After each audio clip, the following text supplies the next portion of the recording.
கிறிஸ்துவில் பிரியமானவர்களே, கர்த்தரும் இரட்சகருமாய் இயேசு கிறிஸ்துவின் ஈடின் நாமத்தினாலே உங்கள் யாவருக்கும் என் அன்பின் வாழ்த்து தெரிவித்துள்ளேன். தேவன் அருளிய அப்பம் பிரேயர் மினிஸ்டர் மூலியமாக உங்களோடு சந்திப்பதில் மிகுந்த மகிழ்ச்சி அடைகிறேன். தினந்தோறும் அதிகால வேளையிலே பரிசுத்த வேதாந்தத்தில் நாம் ஒரு பகுதி தியானித்து நம்முடைய குடும்ப பாதுகாப்பிற்காக நாம் ஜெபித்து வருகிறோம். இந்த வருஷத்திலே கர்த்தருடைய கிருபையினாலே எத்தனையோ குடும்பத்திலே புதுசாக இணைந்திருக்கிறீங்க. உங்கள் யாவருக்கும் என் அன்பின் வாழ்த்துதை தெரிவித்துள்ளேன்.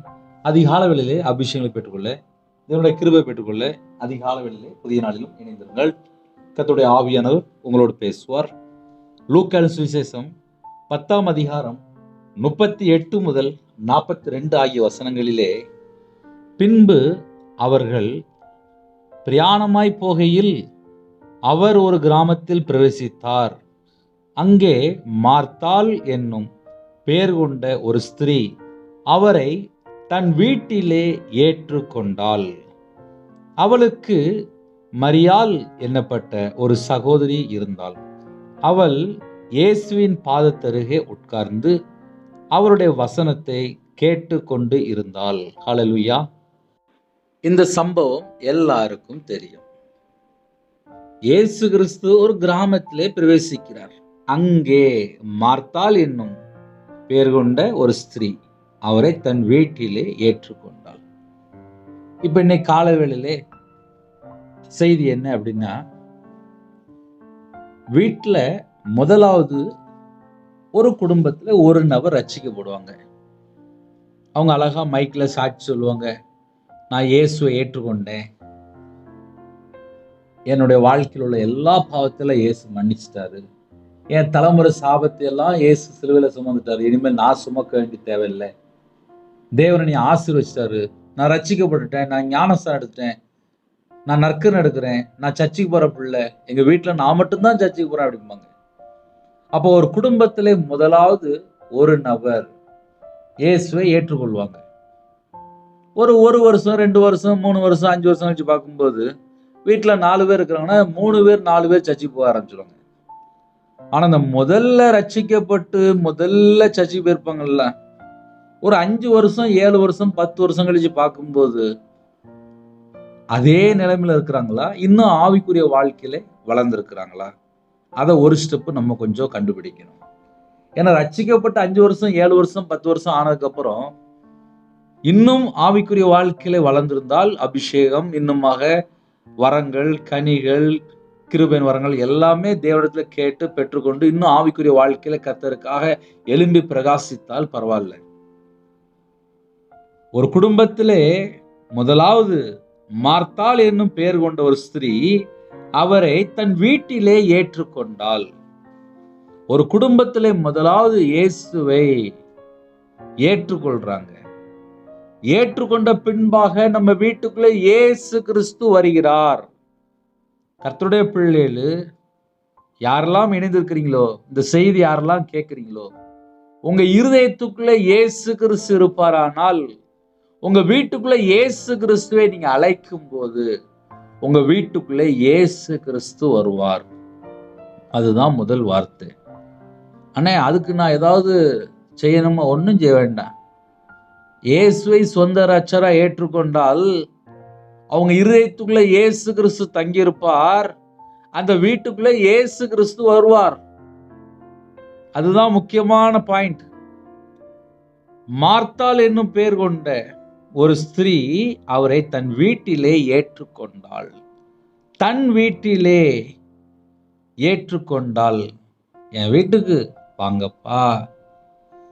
சில குடும்பத்திலே கர்த்தருடைய பிள்ளைகள் விசுவாசத்தோடு இயேசுவை ஏற்றுக்கொள்வாங்க. அதுக்கப்புறம் அவங்களுடைய ஆவிக்குரிய வாழ்க்கை எப்படி இருக்கு, அது ஒரு பாயிண்ட். கடைசியில புரியும். அவளுக்கு மரியாள் என்னப்பட்ட ஒரு சகோதரி இருந்தால், அவள் இயேசுவின் பாதத்தருகே உட்கார்ந்து அவருடைய வசனத்தை கேட்டு கொண்டிருந்தாள். சிம்பிளா சொல்லணும் அப்படின்னா, வீட்டுக்கு அழைச்சது மார்த்தாள், தன் வீட்டிலே ஏற்றுக்கொண்டது மார்த்தாள். ஆனா வீட்டுக்குள்ள அவளுக்கு மரியாள் என்னப்பட்ட ஒரு சகோதரி இருந்தாள் அப்படின்னு சொல்லி போட்டுருக்கு. அப்ப வீட்டுல மரியாள் அப்படின்னு சொல்லி ஒரு சகோதரி வீட்டுல இருக்கிறாங்க. அந்த சகோதரி என்ன பண்றாங்க அப்படின்னா, மரியாள் இயேசுவின் பாதத்தருகே உட்கார்ந்து, அதை நம்ம சிம்பிளா சொல்லணும் அப்படின்னா, ஒரு பெரிய ஒரு பணக்காரங்களை நம்ம வீட்டுக்கு கூப்பிடுறோம். அவங்களும் நம்ம பேச்சை கேட்டு நம்ம வீட்டுக்குள்ள வராங்க. நம்ம வீட்டுக்கு வந்ததுக்கப்புறம் நம்ம என்ன செய்வோம்? அவங்களுக்கு காப்பி கொடுக்கணும், இல்ல சாப்பாடு செய்யணும்னு சொல்லி வீட்டுக்கு செய்ய போயிரும். அதுதான் நிறைய வீட்டுல நடக்கும். சில கெஸ்ட், முக்கியமான கெஸ்ட் வீட்டுக்குள்ள வாங்க வாங்கன்னு சொல்லி கூப்பிடுவாங்க. அவங்களும் ஃபோன் பண்ணி கூப்பிட்ட உடனே வெளியூர்ல இருந்து கிளம்பி வந்துருவாங்க. வீட்டில் வந்ததுக்கு வரும் பார்த்தா, நான் உங்களுக்கு காப்பி கொண்டு வரேன், நான் உங்களுக்கு சமையல் பண்றேன், நான் உங்களுக்கு டிஃபன் செய்கிறேன், நான் மத்தியானம் உங்களுக்கு ஒரு ஸ்பெஷல் ஃபுட்டு செய்கிறேன், நைட்டு ஒரு டின்னர் செய்கிறேன்னு சொல்லிட்டு கிச்சனில் போய் இருந்தே இருப்பாங்க. ஆனால் ஃபோன் பண்ணி எங்கள் வீட்டுக்கு வாங்க, எங்கள் வீட்டுக்கு வாங்க, எங்கள் வீட்டுக்கு வாங்க அப்படிம்பாங்க. வீட்டுக்கு வந்ததுக்கப்புறம் பார்த்தா சமையல் அடுப்பில் அங்கே வேலை பார்த்துட்டு இருப்பாங்க. அதே போலதான் மார்த்தாள் என்னும் பெயர் கொண்ட ஒரு ஸ்திரீ அவரை தன் வீட்டில ஏற்றுக்கொண்டார். என் வீட்டுக்கு வாங்கப்பா. நிறைய குடும்பத்துல ஜெபிக்கும் போது எப்படி கூப்பிடுவாங்க? எங்க வீட்டுல வாங்கப்பா, எங்க வீட்டுல வாங்கப்பா, எங்க வீட்டுல இவ்வளவு பிரச்சனை இருக்குப்பா, இவ்வளவு கடன் இருக்குப்பா, எங்க வீட்டுக்கு வாங்கப்பா, எங்க வீட்டுக்கு வாங்கப்பா, எங்க வீட்டுக்கு வாங்கப்பா. அழகா இயேசு கிறிஸ்துவை நாம் கூப்பிடும் போது அவர் நம்ம வீட்டுக்குள்ள வந்துருவாரு. நம்ம வீட்டுக்குள்ள வந்ததுக்கு அப்புறம் அடுத்த ஸ்டேஜ் என்ன? அவளுக்கு மரியாள் என்னப்பட்ட ஒரு சகோதரி இருந்தாள். இப்ப வீட்டுல கூப்பிட்டது மார்த்தாள், வீட்டுக்குள்ள இருக்கிறது மரியாள். இயேசு கிறிஸ்து வீட்டுக்குள்ள வந்த உடனே அவர் அழகா ஒரு சேர்ல உட்கார்ந்துட்டாரு. அதுக்கு பக்கத்துல மரியாள், அவளுக்கு மரியாள் என்னப்பட்ட ஒரு சகோதரி இருந்தால், அவள் இயேசுவின் பாதத்து அருகே அவருடைய பாதப்படியில போய் உட்கார்ந்துட்டாச்சு. இயேசுவின் பாதத்து அருகே உட்கார்ந்து அவருடைய வசனத்தை கேட்டுக்கொண்டிருந்தால். கர்த்தருடைய பிள்ளைகள் ஒரே ஒரு காரியத்தை மாத்திரம் அறிந்து கொள்ளணும். எங்க வீட்டுக்கு இயேசு கிறிஸ்து வர்றது நல்லதுதான். ஆனா நான் அவருடைய பாதத்தருகே உட்கார்றேனா, அவருடைய பாதப்படியில உட்கார்றேனா அப்படின்னா என்ன அர்த்தம்? அப்படின்னா நம்ம ஜெபிக்கிறோம், நம்ம வீட்டுக்குள்ள இயேசு கிறிஸ்து வந்துருந்தாரு. ஆனா 24 மணி நேரம் நம்ம அவருக்கு பிரியமானபடி வாழ்றோமா? அது ஒரு சின்ன கேள்வி. எக்ஸாம்பிளுக்கு என்னைய சின்னதாக ஒரு கருத்து சொல்றேன், அது உங்களுக்கு ரொம்ப பிரயோஜனமா இருக்கும். நான் 2015 கையில் பைபிள் எடுத்து வாசிக்க ஆரம்பித்தேன். 2016 முழு நேர ஊழியத்துக்கு வந்தேன். நான் கையில் பைபிள் எடுத்து வாசிக்க நான் எந்த அளவுக்கு நான் கர்த்தரை விட்டு தூர தள்ளி போயிருக்கிறேன் என்பதை அறிந்து கொண்டேன். 2016 முழு நேர ஊழியத்துக்கு வந்ததுக்கப்புறம் சர்ச்சில் இருக்கும்போது இரவும் போலுமா தேவனை தேட ஆரம்பித்தேன். வனாந்தரத்தில் போய், தேரிகாட்டில் போய், நடுராத்திரியிலே, ராத்திரியிலே, இல்லை அதிகாலை வேளையிலே, கிட்டத்தட்ட எனக்கு எப்பமெல்லாம் நேரம் கிடைக்கும், பகல் நேரத்தில் சர்ச்சில் உட்காந்து அழகாக பைபிள் வாசித்துட்டு இருப்பேன். நல்ல அமைதியாக இருக்கும். பல மணி நேரம் பைபிள் வாசிக்க தேவன் கிருபை கொடுத்தாரு. ராத்திரி நேரத்தில் வீட்டுக்குள்ள உட்காந்து நல்ல ரூமில் உட்காந்து தனியாக உட்காந்து பைபிள் வாசித்துட்டு இருப்பேன். கையில் பைபிள் எடுத்து வாசிக்கும் போது தான் ஆவியான இடைவிட ஆரம்பித்தார். அப்போ தேவனுடைய சமூகத்தில் யாரு காத்து இருக்கிறாங்களோ அவங்களுக்கு விசேஷமான ஒரு அபிஷேகம் உண்டு. என்னோட வாழ்க்கையிலே நான் இயேசுவை சொந்த இரட்சகராக ஏற்றுக்கொண்ட பின்பாக என்னுடைய வாழ்க்கையில தனிப்பட்ட வாழ்க்கையிலே தேவனை தேட ஆரம்பிச்சேன். நானா கையில பைபிள் எடுத்து வாசித்து அந்த வசனம் எப்படி எழுதப்பட்டிருக்கு, என்கிட்ட என்ன குறை இருக்கு, நான் எதுல மனம் திரும்பணும், என்கிட்ட இன்னும் என்ன மிஸ்டேக் இருக்கு, நான் தேவனை தேட ஆரம்பிச்சேன். அதுதான் அதுல ஒரு முக்கியமான பாயிண்ட்.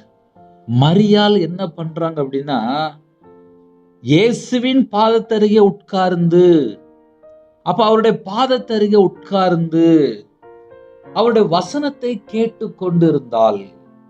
இப்ப இந்த காலவேளையில சில குடும்பத்துல புதுசா இணைந்திருப்பீங்க. உங்க வீட்டுல பைபிள் இருக்கா? அந்த பைபிளை கையில் எடுத்து வாசிக்கிறீங்களா? தேவனுடைய சமூகத்துல காத்து இருக்கிறீங்களா? நேரத்தை தேவனுடைய பாதப்படியில செலவிடுறீங்களா? இல்ல ஞாயிற்றுக்கிழமை சர்ச்சைக்கு போறதோட முடிஞ்சு போயிட்டு சொல்லி நினைக்கிறீங்களா? அதை ஒரு குடும்பம் கண்டுபிடித்தால் ஆசீர்வாதமா இருக்கும். இதை ஏன் காலையில் சொல்லித்தரேன் அப்படின்னா, வேக வேகமா ஓடுறாங்க. லாஸ்ட் கூட ஒரு 10,000 ரூபாய் கிடைக்கும், கூட ஒரு 50,000 ரூபாய் கிடைக்கும், கூட ஒரு 1,00,000 ரூபாய் கிடைக்கும், அவ்வளவுதானே. ஆனா இயேசுவின் பாதத்தருகே உட்கார்ந்து அவருடைய வசனத்தை கேட்டு கொண்டிருந்தால் அந்த கிஃப்ட் வேணும் அப்படின்னா அவருடைய சமூகத்துல உட்காருகிற ஜனங்களுக்கு மட்டும்தான். அந்த கிஃப்ட் நமக்கு இருந்தால் ஆசீர்வாதமா இருக்கும். இப்ப என்னுடைய வாழ்க்கையில நான் சொல்ல முடியும், ஊழியத்துக்கு வந்ததுக்கு அப்புறம் அந்த ஊழியத்துல தேவன் எப்படி எப்படி வழி நடத்துறாரோ அதே வழியில அப்படியே போயிட்டு இருந்தோம். குடும்பமா முழு நேர ஊழியம், தேவன் அருளி அப்பம் மினிஸ்ட்ரி. தேவன் அருளி அப்பம் மினிஸ்ட்ரிக்காக ஜெபித்து கொள்ளுங்கள். கர்த்தர் எங்கெங்க போய் சொல்றாரோ அப்படியே போயிட்டு அப்படியே கீழ்ப்படிந்தோம். இன்னைக்கு பார்த்தா கர்த்தருடைய கிருபையினால திருநெல்வேலி பட்டணத்துல வச்சிருக்காரு. தேவனுடைய சமூகத்துல காத்திருக்கும் போது அடுத்தாப்புல என்ன செய்யணும் அழகா திட்டமா சொல்லுவாரு. இதெல்லாம் யாருக்கு இந்த கிஃப்ட் கிடைக்கும் அப்படின்னா அவருடைய பாதத்தருகே உட்கார்ந்து இருக்கிற மரியாளுக்கு அந்த கிஃப்ட் கிடைக்கும். வீட்டுக்குள்ள கூப்பிட்டது மார்த்தாள். மார்த்தாள் தன் வீட்டிலே ஏற்றுக்கொண்டாள். தன் வீட்டிலே ஏற்றுக்கொண்டாள். என் வீட்டுக்கு இயேசு கிறிஸ்து வரணும்னு சொல்லி விரும்பி ஏற்றுக்கொண்டால், வீட்டுக்கு கூப்பிட்டா வந்தாச்சு. வந்ததுக்கு அப்புறம் என்ன நடக்கு அப்படின்னா 40 42 ஆகிய வசனங்களிலே நம்ம தியானிக்கும் போது அறிந்து கொள்ள முடியும். மார்த்தாளோ பற்பல வேலைகளை செய்வதில் மிகவும் வருத்தம் அடைந்து எழுதப்பட்டிருக்கு. மார்த்தாளோ பற்பல வேலைகளை செய்வதில் மிகவும் வருத்தம் அடைந்து. அப்ப மார்த்தாளுக்குள்ள என்ன இருக்கு அப்படின்னா பற்பல வேலை செய்வதில் மிகவும் வருத்தம் அடைந்து. அதை சிம்பிளா நம்ம சொல்லணும் அப்படின்னா இயேசு கிறிஸ்துவ நம்ம வீட்டுக்குள்ள கூப்பிட்டுலாம். இயேசு கிறிஸ்து நம்ம வீட்டுக்குள்ள வரும்போது இயேசு கிறிஸ்து எதை பார்ப்பாரு? மனுஷன் முகத்தை பார்ப்பான், ஆனா அவர் இருதயத்தை பார்ப்பாரு. மார்த்தாளுடைய இருதயத்துக்குள்ள என்ன இருந்துச்சு? பற்பல வேலைகளை செய்வதில் மிகவும் வருத்தம் அடைந்து. நான் அந்த வேலை செய்யணும், இந்த வேலை செய்யணும், எனக்கு இது நேரம் இல்லை, எனக்கு அது இல்லை, இது இல்லைன்னு சொல்லி சில குடும்பத்துல புலம்பிட்டே இருப்பாங்க. ஆக மொத்தம் ஜெபமும் பண்ண மாட்டாங்க, கையில பைபிள் எடுத்து வாசிக்கவும் மாட்டாங்க, தேவனை தேடவும் மாட்டாங்க. ஆனா என் வீட்டுக்கு வாங்கப்பா, என் வீட்டுக்கு வாங்கப்பா, என் வீட்டுக்கு வாங்கப்பா, அந்த ஒரு வார்த்தையை மட்டும் அழகா சொல்லிடுவாங்க. மார்த்தாளுடைய வாழ்க்கையில அதேதான் நடந்துச்சு. மார்த்தாளோ பற்பல வேலைகளை செய்வதில் மிகவும் வருத்தம் அடைந்து. அப்ப மார்த்தாளுக்குள்ள என்ன இருக்கு? மிகவும் வருத்தம் தான் இருக்கு.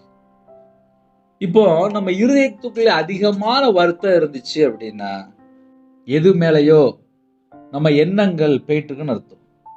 இப்ப சில குடும்பத்துல இந்த எண்ணங்கள் தடுமாறிட்டு இருக்கும். இதை செய்யலாமா, அதை செய்யலாமா, அதை செய்யலாமான்னு சொல்லி எண்ணங்கள் தடுமாறிட்டு இருக்கும். ஆனா மரியாள் அப்படி இல்லை. இயேசுவின் பாதத்தருகே உட்கார்ந்து அவருடைய வசனத்தை கேட்டு கொண்டிருந்தால். அப்ப மரியாளுடைய இதயத்துக்குள்ளே உலக காரியமோ உலக கவலையோ இல்ல வேற எந்த கான்செப்டுமே இல்லை. மரியாள் தேவனுடைய பாதபடியில உட்கார்ந்து இருந்து வசனத்தை கேட்டுக்கொண்டிருந்தாள். ஆனா மார்த்தாள் அப்படி இல்லை.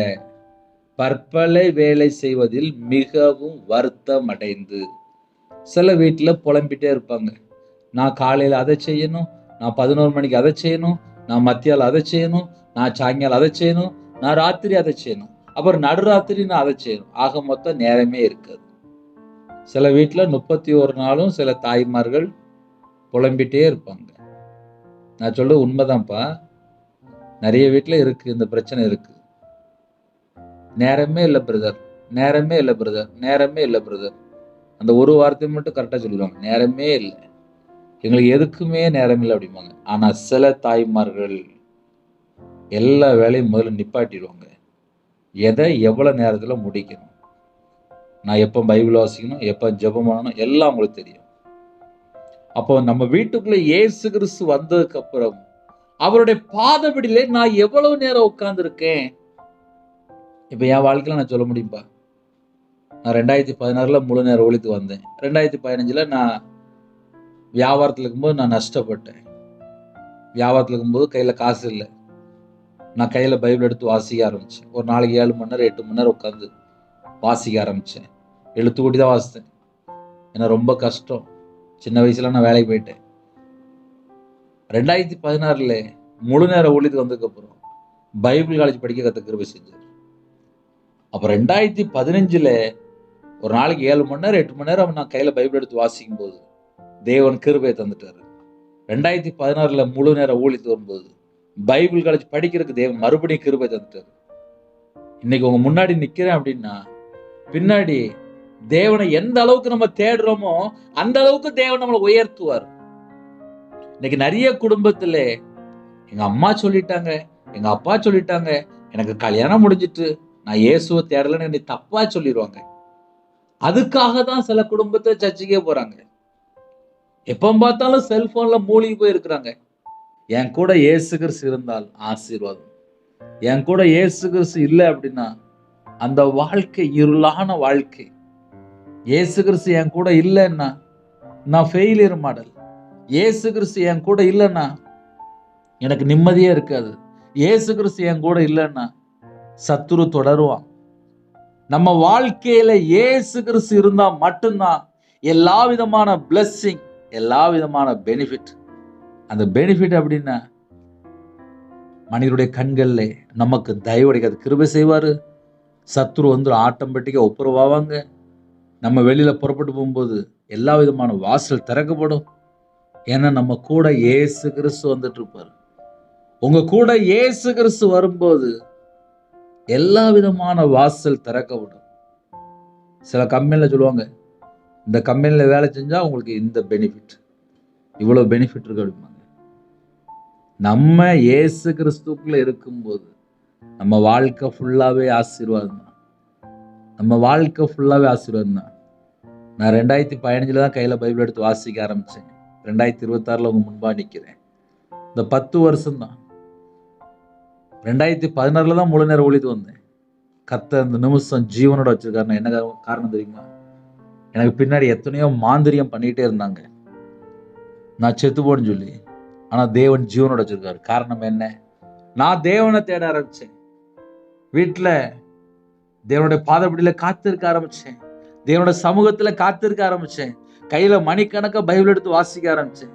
நடுராத்திரில ஜெபிக்க ஆரம்பிச்சேன். தேவனை தேட ஆரம்பிச்சேன். அந்த ரவிராஜ் தான் உங்கள்கிட்ட பேசிட்டு. அதனால மரியாள் மார்த்தாள் அப்படின்னா எல்லாருக்கும் தெரியும். மார்த்தாள் வீட்டுக்கு வாங்கன்னு சொல்லி கூப்பிட்டாச்சு. ஆனா மரியாள் அவருடைய சமூகத்திலே அவருடைய வசனத்தை கேட்டு கொண்டிருந்தாங்க. அப்ப 2 விதமான ஜனங்கள் எப்போதுமே உலகத்துக்குள்ள இருப்பாங்க. எங்க வீட்டுக்கு வாங்கப்பா, எங்க வீட்டுக்கு வாங்கப்பா, எங்க வீட்டுக்கு வாங்கப்பா. அது யாருன்னா மார்த்தாள். இந்த மரியாள் அவங்க எப்படி இருக்காங்க அப்படின்னா அவருடைய பாதத்தருகே உட்கார்ந்து வசனத்தை கேட்டுக்கொண்டு இருந்தாங்க. அப்ப நம்ம இருதயத்துக்குள்ள வசனம் வந்துகிட்டே இருந்துச்சு அப்படின்னா நம்ம வாழ்க்கை ஆசீர்வாதமா இருக்கும். நம்ம வசனத்தை கேட்காமல் இந்த உலக கவலையோ இல்ல உலகத்துல மயக்கமோ இல்ல வருத்தப்படுற மாதிரி வேற ஏதாவது உலகத்துல காரியத்துக்குள்ள போகும்போது நம்ம யார மறந்துட்டோம் அப்படின்னா இயேசுவை மறந்துட்டோம். ஹல்லேலூயா. சில குடும்பத்திலே உலகத்துக்காக ஓடிட்டு இருக்கிறாங்க. மார்த்தாலோ பற்பல வேலைகளை செய்வதில் மிகவும் வருத்தம் அடைந்து. அதிகமான வருத்தம் யாருக்குள்ள இருக்கு அப்படின்னா மார்த்தாளுக்குள்ள இருக்கு. எனக்கு வேணா தெரியாம இருக்கலாம்ப்பா, தேவனுக்கு தெரியும்ல, அவருக்கு தெரியும்ல. மனுஷன் முகத்தை தான் பார்ப்பான், ஆனா அவர் இதயத்தை பார்ப்பார்ல. அவர் இதயத்தை பார்க்கும்போது எல்லாம் தெரியும். நம்ம இதயத்துல நம்ம என்ன காரியத்தை குறித்து வருத்தப்படுறோம், எதை நினைச்சு ரொம்ப ஃபீல் பண்ணிட்டு இருக்கோம், எல்லாம் அவருக்கு தெரியும். இந்த 2026 யாரெல்லாம் இணைந்திருக்கிறீங்களோ உங்க இதயத்துல என்ன இருக்கு அவருக்கு தெரியும். என் இதயத்துல என்ன இருக்கு அவருக்கு தெரியும், நல்லா தெரியும். வருத்தம் அடைந்து, மிகவும் வருத்தம் அடைந்து. சில வீட்டுல ஃபர்ஸ்ட் வீக் வந்துட்டுனா போதும், இஎம்ஐ கட்டணும், வீட்டு வாடகை கொடுக்கணும், கடை வாடகை கொடுக்கணும், ஸ்கூல் ஃபீஸ் கட்டணும், வீட்டு ஜாமான் ஆகணும், வெளியில யார்கிட்டயோ ஃபைனான்ஸ்ல கடன் வாங்கியிருப்பாங்க, வீட்டுல யாராவது ஒருத்தங்க உடம்பு சரியில்லையா, ஹாஸ்பிட்டல் செலவு, எத்தனையோ செலவு இருக்கு. ஒவ்வொரு நாளும் ஒவ்வொரு காரியத்துக்கும் பணம் வேணும். சின்ன சின்ன காரியம் தான். ஒரு கேஸ், ஒரு கரண்ட் பில்லு, ஒரு செல்போன் ரீசார்ஜ் பண்றது, இருக்கிற பணம்லாம் காணாம போயிரும். சில வீட்டுல பணம் இல்லைன்னா மிகவும் வருத்தம் அடைந்து, அப்ப சில வீட்டுக்குள்ள என்ன பிரச்சனை இருக்கு அப்படின்னா மிகவும் வருத்தம் அடைந்து, ஆனால் மரியாள் வசனத்தை கேட்டுக்கொண்டிருந்தால், மார்த்தாளோ அவரிடத்தில் வந்து, ஆண்டவரே, நான் தனியே வேலை செய்யும்படி என் சகோதரி என்னை விட்டு வந்திருக்கிறதை குறித்து உமக்கு கவலை இல்லையா? எனக்கு உதவி செய்யும்படி அவளுக்கு சொல்லும் என்றாள். நான் தனியா வேலை செய்யறோம்லப்பா, எனக்கு இவ்வளவு பிரச்சனை இருக்குல்ல அப்படின்னு சொல்லி இயேசுட்டே அது பிரச்சனை வருது. அதுக்கு அடுத்த வசனம் தான் அழகா தெளிவா இருக்கும். 41, 42 ஆகிய வசனங்கள். உடனே இயேசு அவளுக்கு பிரதியுத்தரமாக, மார்த்தாளே, மார்த்தாளே, நீ அநேக காரியங்கள் குறித்து கவலைப்பட்டு கலங்குகிறாய். இப்ப மார்த்தாளுடைய இதயத்துல என்ன இருக்கு? நீ அநேக காரியங்களை குறித்து கவலைப்பட்டு கலங்குகிறாய். ஆனா தேவையான ஒன்றே. மரியாள் தன்னை விட்டு எடுபடாத நல்ல பங்கை தெரிந்து கொண்டாள். அந்த நல்ல பங்கு யாருன்னா இயேசு கிறிஸ்து. அழைக்கப்பட்டவர்கள் அநேகர், தெரிந்து கொள்ளப்பட்டவர்கள் சிலர். இயேசுவை யாரெல்லாம் தெரிந்து கொள்றாங்களோ அவங்களுக்கெல்லாம் நித்திய ஜீவன். உலகத்துல எல்லாருக்கும் சுவிசேஷம் அறிவிக்கப்படுகிறது. எல்லாரும் இயேசுகிட்ட வாராங்க. ஆனா அவருடைய வார்த்தையில நிலைத்திருக்கிறாங்களா? அதுதான் நமக்கு கேள்வி. வசனத்துல நிலைத்திருக்கிறாங்களா? அவருடைய கற்பனையை கை கொள்றாங்களா? உன்னை போல பிறனை நேசி, உன்னை போல பிறனை, மற்றவர்களை, அடுத்தவங்களை நேசி. அது செய்யணும். அவர் நமக்கு என்னெல்லாம் எழுதி கொடுத்தாரோ அந்த கற்பனை கை கொள்ளணும். தேவையானது ஒன்றே. மரியாள் தன்னை விட்டு எடுபடாத நல்ல பங்கை தெரிந்து கொண்டாள். இந்த கடைசி காலம் உலகத்துக்குள்ளே போய் நிறைய குடும்பம் சிக்கிட்டு இருக்கு. ஆனால் சில குடும்பங்கள் மரியாள் தன்னை விட்டு எடுபடாத நல்ல பங்கை தெரிந்து கொண்டாள். அதே போல தேவையானது ஒன்றுதான். இந்த பூமியிலே வாழ்ற காலத்திலே நம்முடைய பாவங்கள் மன்னிக்கிற இயேசு மட்டும்தான் மன்னிக்கிறார். மனம் திரும்பும் போது பாவ மன்னிப்பு, அதுக்கப்புறம் அடுத்த ஸ்டெப்பு வளர்ச்சி, ரட்சிப்பு, அதுக்கப்புறம் பரிசுத்தமாக்கப்படுறோம், நீதிமானாக்கப்படுகிறோம், அபிஷேகம் பண்ணிறார், நமக்கு வரங்களை தருகிறார், கனிகளை தருகிறார், கர்த்தருக்காக எழும்பி பிரகாசிக்க முடியும். இந்த பூமியில நமக்கு ஏகப்பட்ட காரியம் இருக்கு. இது எல்லாமே நம்ம கிறிஸ்துவுக்குள்ள இருந்தா மட்டும்தான். இந்த கடைசி காலம் கர்த்தருக்காக யாரெல்லாம் எழும்புறோமோ நமக்கு நித்திய ஜீவன் உண்டு. மார்த்தாளை போல பற்பல வேலை செய்வதில் மிகவும் வருத்தமடைந்து நிலப்பட்டிருக்கு. வேதனைப்பட்டு, அதிகமான வேதனை. சில குடும்பம்லாம் அதிகமான வேதனையில தான் இருக்கு.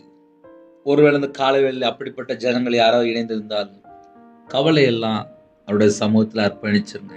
அவருக்கு தெரியும் உங்க வீட்டில் எவ்வளோ கடன் இருக்கு, உங்க குடும்பத்தில் யாரும் ரட்சிக்கப்படாமல் இருக்கா, வீட்டில் என்ன தேவைகள் இருக்கு, எல்லாமே அவருக்கு தெரியும். மனுஷனால கூடாதெல்லாம் தேவனால கூடும். ரவிராஜ் 2026 உயிரோட இருக்கு அப்படின்னா அது தேவனுடைய கிருபை, தேவனுடைய கிருபை, தேவனுடைய கிருபை. முடிஞ்ச அந்த செய்தி யாரெல்லாம் பார்க்குறீங்களோ எனக்கா ஒரு நிமிடம் ஜெபிங்க. தேவையானது ஒன்றே. மரியாள் தன்னை விட்டு எடுபடாத நல்ல பங்கை தெரிந்து கொண்டாள். அதுதான் நமக்கு பிளெஸ்ஸிங். யாரெல்லாம் இணைந்திருக்கிறீங்களோ, கர்த்தருடைய வார்த்தை யாரெல்லாம் கேட்டீங்களோ, நம்ம வீட்டுக்கு இயேசுவை கூப்பிட்டுருதோம். நம்ம இருதயத்துக்குள்ள இயேசு கிறிஸ்து இருக்கணும் அப்படின்னா அவருடைய பாதபடியில் நம்ம உட்கார்ந்து இருக்கணும். என் வாழ்க்கையில் அந்த கிருபை எனக்கு கிடைச்சது. என் மனைவி காலையில் ஒரு 4 மணி 4:30 மணிக்கு எந்திரிச்சு வருவா. நான் நைட்டு ஒரு 8 மணி 9 மணிக்கு பைபிள் வாசிக்க உட்காந்துருப்பேன். நைட் எனக்கு தூக்கம் வராது. சில நேரத்தில் தூக்கம் வரலன்னா நான் பேசாமல் பைபிள் தியானிச்சு ஜெபம் பண்ணிட்டு இருப்பேன். காலையில் ஒரு 4 மணி 4:30 மணிக்கு எழுந்துச்சி வருவா. நீங்கள் இன்னும் தூங்கலையா அப்படிம்பா. அதுக்கப்புறம் தான் பைபிளை மூடிச்சுட்டு போய் அதுக்கப்புறம் படுத்து தூங்குவேன். நைட் நேரத்தில் உட்காந்து தேவனை தேட தேவன் கிருபை செஞ்சார். கையில் பல மணி நேரம் பைபிள் எடுத்து வாசிக்கும் போது தான் பரலோகத்துக்கு போகணும்னா நம்ம என்ன செய்யணும், எந்த அளவுக்கு நம்ம தேவனுடைய பாதத்துல காத்திருக்கணும், எந்த அளவுக்கு நம்ம தேவனை தேடணும். இந்த உலகம் ஃபுல்லா மாயை மாயை மாயை, எல்லாம் மாயை.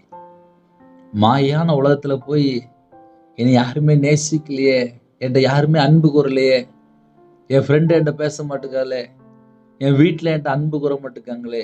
எனக்கு நிறைய ஜெபகுறிப்பு வரும்போது குடும்பத்துல நிறைய பிரச்சனைகள் வந்துட்டு இருப்பாங்க. ஒரு மனுஷன் இயேசுவை தேட ஆரம்பிச்சால் வீட்டில் உள்ள எல்லா பிரச்சனையும் சரியாயிரும். ஒருவேளை இன்னைக்கு காலையில யாராவது பிரச்சனையோடு இணைந்திருந்தால் ஒரே ஒரு சின்ன காரியம் மட்டும், தேவனை தேடுங்க, உங்க வீடு ஆட்டோமேட்டிக்கா சரியாயிரும். நான் தேவனை தேட ஆரம்பிச்சேன். என் வாழ்க்கையில எத்தனையோ குறைகள் உண்டு. நான் வியாபாரத்துல இருந்து இயேசுவை சொந்த ரட்சரா ஏற்றுக்கொண்டு வந்தேன். இந்த நிமிஷம் ரவிராஜ் உயிரோட அப்படின்னா நான் கையில பைபிள் எடுத்து வாசிக்க ஆரம்பிச்சேன். அந்த வசனத்தின்படி என்னோட வாழ்க்கை எங்கெல்லாம் மிஸ்டேக்கா இருக்கு இதெல்லாம் செக் பண்ணி ஆராய்ந்து பார்த்து தேவனுடைய சமூகத்துல தாழ்த்த ஆரம்பிச்சேன். ஒரு மனுஷன் பரலோகத்துக்கு போனோம் அப்படின்னா மனம் திரும்பி சிறு பிள்ளை போல மாறணுமா, மரியாதை போல தன்னை விட்டு எடுபடாத நல்ல பங்கை நாமும் கூட தெரிந்து கொள்ள வேண்டும். ஹல்லேலூயா. யாரெல்லாம் இணைந்திருக்கிறீங்களோ கேட்பீங்களா? தேவையானது ஒன்றே, மரியாள் தன்னை விட்டு எடுபடாத நல்ல பங்கை. அந்த நல்ல பங்கு யாரு? இயேசு கிறிஸ்து. நம்ம வாழ்க்கையில நமக்கு பங்கு யாரு? கர்த்தர் மட்டும்தான் பங்கு, கிறிஸ்து மட்டும்தான் பங்கு, அவர் மட்டும்தான் பங்கு. அந்த பங்கை நாம் தெரிந்து கொண்டால் நம்ம குடும்பம் ஆசீர்வாதமா இருக்கும். புதிய நாளுக்காக ஜெபிப்போமா? கண்களை மூடி நாம் ஜெபம் செய்வோம். எங்களை அதிகமாக நேசிக்கிற அன்பு இந்த பரிசுத்தம் உள்ள நல்ல பிதாவே நன்றி எடுத்து சொல்கிறோம்ப்பா. இந்த நாளைக்கான கிருபைக்காக 1000 மடங்கு உங்களுக்கு நன்றி செலுத்தினோம். உங்களுடைய பாதபிள்ளை எங்களோட ஆவி, ஆத்துமா, சரீரம், சிந்தனை நினைவு எல்லாவற்றையும் அர்ப்பணிக்கணும்ப்பா. கொடுக்கப்பட்ட ஒவ்வொரு வார்த்தைக்காக ஸ்தோத்திரம்ப்பா. இணைந்த குடும்பத்தை உங்களுடைய ஜீவன்கள் அர்ப்பணிக்கணும். உங்களுடைய கிருபையால் நிரப்புங்க, உங்களுடைய பிரசன்னத்தால் மூடுங்க, உங்களுடைய வல்லமையால் நிரப்புங்கப்பா, பரிசுத்தத்தால் நிரப்புங்கப்பா, அக்னி அபிஷேகத்தால் நிரப்புங்கப்பா, ஆவிக்குரிய 9 வரங்களாலும் 9 கனிகளினால் நிரப்புங்கப்பா, கிருபையின் வரலாறு நிரப்புங்க, ஞான வரலாறு நிரப்புங்க, தீர்க்க தரிசன வரலாறு நிரப்புங்க ராஜா. ஜெப அபிஷேகம் தாங்கப்பா, தியானிக்கிற அபிஷேகம் தாங்கப்பா, உங்களுடைய பாதபிள்ளை காத்திருக்க கிருபை தாங்கப்பா. தேவன் அருளி அப்பம் பிரேயர் மினிஸ்டர் இணைந்த குடும்பங்கள் இயேசு கிறிஸ்துவின் ரத்தத்தினாலே, இயேசு கிறிஸ்து நாமத்தினால் ஆசீர்வதிக்கப்படட்டும். எல்லா தேச ஜனங்களையும் உங்களுடைய ஜீவன்கள் அர்ப்பணிக்கிறோம். இணைந்திருக்கிற குடும்பங்கள் இயேசு கிறிஸ்து நாமத்தினாலே ஆசீர்வதிக்கப்படட்டும். பலனிலை திறந்து, பண்டக சாலை திறந்து எல்லா குடும்பத்தையும் ஆசீர்வதிங்க. அப்பத்தின் தண்ணீரை ஆசீர்வதிங்கப்பா. யாரெல்லாம் எந்த நாட்டுக்குள்ள இருக்காங்களோ எல்லா ஜனங்களையும், எல்லா ஆத்துமாக்களையும் உங்களுடைய பாதவில் அர்ப்பணிக்கிறோம்ப்பா. இணைந்திருக்கிற குடும்பங்கள் பிதா, குமாரன், பரிசுத்த நாமத்துல முத்திரை போட்டு ஆசீர்வதிக்கப்படட்டும். பிறந்த நாள், திருமண நாள் யாரெல்லாம் கொண்டாடுறாங்களோ அந்த குடும்பம் கர்த்தருடைய கரத்துல இருக்கட்டும்ப்பா. இந்த வருஷத்தினுடைய எல்லா விதமான நன்மைகளையும் பெற்றுக்கொள்ள அப்பா உங்களுடைய பாதவில் அர்ப்பணிக்கிறோம். கர்த்தர் நிறைவாக ஆசீர்வதிங்க. உங்களுடைய கரத்திலே தாழ்த்தி அர்ப்பணிக்கிறோம். சிறுபிள்ளைகள் முதல் கொண்டு முதியோர் எல்லா குடும்பத்தையும் கர்த்தர் வேலை அடைங்கப்பா. இந்த நாளிலும் எங்க சிந்தனை கிறிஸ்துவோட இணைப்பட்டும். எங்க உடம்புல ரத்தம் இயேசு கிறிஸ்து ரத்தமும் மாறட்டும். எங்க சரீரத்துக்குள்ள தேவையில்லாத எந்த ஒரு காரியமும் இருக்கக்கூடாதுப்பா. கர்த்தர் பிரியமில்லாத எந்த ஒரு காரியமும் எங்களோட வாழ்க்கையில இருக்கக்கூடாதுப்பா. எல்லாவற்றும் வேலை அடைக்கும்ப்பா. எங்க இதயத்துக்குள்ள பிதா, குமார, பரிசுத்தாவியானவர் மட்டும்தான் இருக்கணும்ப்பா. உங்க ஜீவனுக்குள்ளே தாழ்த்தி அர்ப்பணிக்கணும். வெளியில புறப்படுறாங்கப்பா, எல்லா குடும்பத்தையும் கர்த்தர் வேலை அடைங்க. வாகனம் எல்லாவற்றையும் கர்த்தர் பொறுப்படுத்துவாங்கப்பா. வியாபாரத்துக்கு போறாங்க, கம்பெனி போறாங்க, விவசாயத்துக்கு போறாங்க, கவர்மெண்ட் வேலை பார்க்காங்க, ஆபீசரா இருக்காங்க, காலை வேலையில டீச்சர் ஜெபிக்கிறாங்க. இன்னுமாக வெளிநாட்டில் ஏகப்பட்ட குடும்பம் இருக்காங்க, சாஃப்ட்வேர் லைன்ல இருக்காங்க, டாக்டர், நர்ஸ், இன்னுமாக போலீஸ் ஆபீசர், இன்னுமாக நிறைய குடும்பத்திலே பலவிதமான வேலை பார்க்குறாங்கப்பா. எல்லாரையும் உங்களுடைய பாதத்தில் அர்ப்பணிக்கிறோம். இந்த நாளிலும் யாரெல்லாம் தங்களை தாழ்த்துறவங்களோ அந்த குடும்பத்தோட கர்த்தர் கூட இருங்க. அவங்களுடைய மன விருப்பத்தை நிறைவேற்றித்தாங்க. கற்பனையா ஜெபிறாங்க, கர்த்தர் மனம் இறங்க. மாசமா இருக்காங்க, கர்த்தர் ஆசீர்வதித்தாங்க. டெலிவரி போற குடும்பம் உண்டு, கர்த்தர் கூட இருந்து நார்மல் டெலிவரி ஆகித்தாங்க. திருமண தேவைக்கா ஜெபிறோம், வாசல் திறந்து கொடுங்க. படிக்கிற பிள்ளைகளை உங்களுடைய பாதத்தில் அர்ப்பணிக்கிறோம். நல்லா படித்து நல்ல மார்க் எடுக்கிறதுக்கு கிருபை செய்யுங்க. இந்த வருஷத்துல எக்ஸாமுக்கு யாரெல்லாம் ஆயத்தமா இருக்காங்களோ கர்த்தர் கூட இருங்கப்பா. உங்க பிள்ளைகள் நம்முடைய கரத்தில் அப்படிடும். யாரெல்லாம் அப்பா வேற வேற நாட்டுக்குள்ள இணைந்திருக்காங்களோ அவங்க இருக்கிற இடத்துல சகலமான பாதுகாப்பு தாங்க. வேலைக்கா ஜெபிக்கிறாங்க, கவர்மெண்ட் வேலைக்கா ஜெபிக்கிறாங்க, டிரான்ஸ்ஃபருக்கா ஜெபிக்கிறாங்க, வெளிநாட்டு போறக்கா ஜெபிக்கிறாங்க. கர்த்தர் வாசல் திறந்துதாங்க. உம்முடைய பாதத்தில் அர்ப்பணிக்கிறோம். அவங்களுடைய மன விருப்பத்தை நிறைவேற்றி ஒரு உயர்வை கட்டிடுங்க. நல்ல ஒரு வேலை தாங்கப்பா. சில குடும்பத்துல வீடு கட்டுன்னு சொல்லி நினைக்கிறாங்க, பொருத்தனை பண்ணியிருக்காங்க. அப்பா அந்த வருஷத்துல வீடு கட்டுறதுக்குள்ள எல்லா விதமான வாசல் திறந்தாங்க. சொந்தமா இடம் வாங்க, சொந்தமா வீடு வாங்க, சொந்தமா கார் வாங்க. கர்த்தர் வாசல் திறந்துதாங்க. கர்த்தருடைய கரத்திலே ஒவ்வொரு குடும்பத்தையும் அர்ப்பணிக்கிறோம். தேவ திட்டம் எல்லாருடைய வாழ்க்கையில் நிறைவேறட்டும். சுவிசேஷ அறிவிக்குன்னு சொல்லி அப்பா சில குடும்பத்திலே ஆயத்தமா இருக்காங்கப்பா. அந்த பிள்ளைகளை அபிஷேகம் பண்ணுங்க. கர்த்தர் உங்க பிள்ளைகளை அழைத்து கொண்டு போங்கப்பா. உங்க சித்தத்தின்படி அப்பா பிள்ளைகளை அழைத்து கொண்டு போங்கப்பா. கர்த்தர் பிரியமில்லா எந்த இடத்துக்கு போக கூடாது. கர்த்தர் வேலையடைங்க. எந்தெந்த குடும்பத்துக்கு விரோதமா தந்திரமான ஆவிகள், வலுசற்புற கிரியைகள் எந்தெந்த குடும்பத்துக்கு விரோதமா செயல்படுவதற்கோ அந்த எல்லா கிரியைகளும் இயேசு கிறிஸ்து நாமத்தை சுட்டறியப்படும் ராஜா. தேவனர்ல அப்ப மினிஸ்டர் நம்முடைய பாதத்தில் அர்ப்பணிக்கும் ராஜா. எந்த குடும்பத்திலே மாந்திரியத்திலே பிள்ளி சுனியத்திலே ஏவல்ல கட்டப்பட்ட நிலைமையில இருக்காங்களோ அந்த எல்லா செத்த கிரியலாம் இயேசு கிறிஸ்து ரத்தத்தினாலே இயேசு கிறிஸ்து நாமத்தை சுட்டு அறியப்படும் ராஜா. எந்தெந்த குடும்பத்திலே சரீரத்துல பலவீனத்தோடு ஜெபித்து இருக்காங்களோ அப்பா அந்த குடும்பத்தை கர்த்தர் தொட்டு சுகமாக்கித்தாங்க ராஜா. கர்த்தர் தொட்டு சுகமாக்கித்தாங்க ராஜா. எந்தெந்த குடும்பத்துல ஹாஸ்பிட்டல் அவசர சிகிச்சையில் ஐசியூல அப்பா இன்பேட்ல இருக்காங்களோ அந்த குடும்பத்தை கர்த்தர் தொடுங்கப்பா. கர்த்தர் தொடுங்கப்பா. கர்த்தர் தொடுங்கப்பா. தொட்டு சுகமாக்கித்தாங்கப்பா. உங்களுடைய தலைமுறை கரத்தோட தொட்டு சுகமாக்கித்தாங்க ராஜா. உங்க பாதத்துல ஒவ்வொரு குடும்பத்தையும் அர்ப்பணிக்கிறோம்ப்பா. வேல் அடைத்து மூடி மறைத்து பாதுகாத்து கொள்ளுங்க. உங்க நாம மகிமைப்படட்டும்பா. இந்த நாளுக்கான கிருபைக்காக 1000 மடங்கு உமக்கு நன்றி செலுத்தினோம்ப்பா. ஸ்தோத்திரம் ஸ்தோத்திரம் ஸ்தோத்திரம் ஸ்தோத்திரம் ராஜா. சில குடும்பத்திலே அப்பா குடும்பம் பிரிந்து போயிருக்குப்பா. பிரிந்த குடும்பங்கள் இணைந்து வாழணும். கர்த்தர் கிருபை செய்யுங்கப்பா. யாரெல்லாம் அதிகாலை வேளையிலே அப்பா ஜெபிக்கிறாளோ எந்த குடும்பத்துல கடன் பிரச்சனையிலே போராடி கொண்டிருக்காங்களோ அந்த கடன் பிரச்சனைக்கு ஒரு முடிவு கொண்டு வாங்கப்பா. எந்த குடும்பத்துல பஞ்சத்துல தரித்திரத்துல கஷ்டத்துல இருக்காங்களோ அந்த குடும்பத்தை அப்பா மறுபடியும் ஆசிரியங்க. அவங்களோட எல்லா பாவத்தையெல்லாம் அப்பா சிலுவையில சுமந்தீங்களே உண்மை அழைக்கிறோம் ராஜா. கல்வாரி அப்பா ரத்தத்தினாலே அப்பா உங்க பிள்ளைகளை கல்வி சுத்திகரிங்கப்பா. கல்வாரி அன்பினாலே அப்பா உங்க பிள்ளைகளை நிரப்புங்கப்பா. ஒவ்வொரு குடும்பத்தை கர்த்தர் தொட்டு ஆசீர்வதிங்கப்பா. கர்த்தர் இறங்கி வாங்கப்பா. எந்த குடும்பத்துல சரீரத்துல பலவீனத்தோடு இருக்காங்களோ அந்த குடும்பத்தை தொட்டு சுகமாக்கி தாங்கப்பா. கர்த்தர் தொட்டு சுகமாக்கி தாங்கப்பா. உங்க பாதபிள்ளை தாழ்த்தப்படுகிறோம்ப்பா. சிறு பிள்ளை முதல் கொண்டு முதியோர் எல்லா குடும்பத்துக்கு கர்த்தர் வேலை அடைத்து ஆசீர்வதிங்க. இந்த நாளையும் யாரெல்லாம் வெளியில புறப்படுறாங்களோ முன்னும் பின்னுமா தேவ தூதரை நிப்பாடுங்கப்பா. பகலில மேக ஸ்தம்பமோ இருளில் அக்னி ஸ்தம்பமோ உங்க பிள்ளையோட கர்த்தர் கூட அந்த வருஷத்தை விசேஷமாக அப்பா கர்த்தர் கூட ஆசீர்வதிங்க. உங்க பிள்ளைகளோட நீங்க புறப்பட்டு போங்கப்பா. எல்லா தடையெல்லாம் நீக்கி ஆசிரியங்க. தேவனர்ல அப்ப மினிஸ்டர்ல உங்களுடைய பாதத்தில் அர்ப்பணிக்கிறோம். அப்பிரயோஜனமான ஊழியக்காரன்பா. திருநெல்வேலி பட்டணத்துல அப்பா விசேஷமா கர்த்தர் அப்பா ஒரு சபை எழுப்ப ஒரு கிருபைக்கா ஸ்தோத்திரம்ப்பா. எல்லா தடையெல்லாம் நீக்கி அந்த இடம் வாங்குறதுக்கு அதுக்குள்ள பண தேவைகள் எல்லாவற்றையும் கர்த்தர் சந்திங்கப்பா. உங்க கரத்துல தாழ்த்துப்படுகிறோம். துதிகான மகிமை எல்லாம் உமருகே செலுத்திடுவோம். இயேசு கிறிஸ்துவின் பிதாவே ஆமென். தேவனுக்கே மகிமை உண்டாவதாக. கர்த்தர் தாமே உங்களையும் உங்கள் குடும்பத்தையும் சகல காரியத்திலும் சம்பூர்ணமா திருப்தியாக கர்த்தர் கொடுத்து ஆசீர்வதிப்பாராக. ஆமென். கர்த்தராகிய இயேசுவின் கிருபையும் பிதாவாகிய அன்பும் பரிசுத்தனோட ஐக்கியமும் இப்பொழுதும் எப்பொழுதும் சதா காலங்களிலும் நம் அனைவரோடு கொடுப்பதாக. ஆமென். கிறிஸ்து பிரியமானவர்களே எனக்காக ஜெபித்து கொள்ளுங்கள். தனி ஜெபம் பண்ணுங்க. அது மாத்திரமல்ல திருநெல்வேலி பட்டணத்திலே ஒரு இடம் ஜெபித்து கொண்டிருக்கும். அதுக்காக ஜெபித்து கொள்ளுங்கள். 9363064181 நம்பர் கொண்டால் நாங்கள் உங்களுக்காக குடும்பத்துக்காக ஜெபிப்போம். God bless you. Thanks for watching. Please subscribe our channel. Click the like and share. Click the bell. God bless you.